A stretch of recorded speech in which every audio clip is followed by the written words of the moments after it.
Hello আসসালামু আলাইকুম guys. আজকে আমি অনেক সুন্দর সুন্দর জায়গায় এসেছি। আর এই জায়গাটা নাম হচ্ছে সরিষার ক্ষেত। এখানে আমরা মনে করেন অনেক জায়গায় এসেছি, যেমন আমরা পুকুর পাড়ে গেছি, তারপর নদীর পাড়, তারপর চিড়িয়াখানা, তারপরে এই যে সরিষার ক্ষেত। তো অনেক জায়গা আছে, বাইকে করেও ঘুরতে যাই আমি। আর এখানে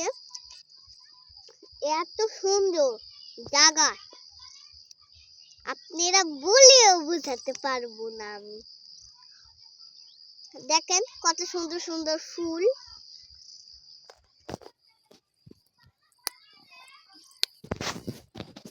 তো পার্ট 4 ছিল কালকের দিন, আজকে পার্ট 5, কালকে আবার পার্ট 6, যে এই মুনা বানাবে। ঠিক আছে, তো পরের দিন দেখা হবে।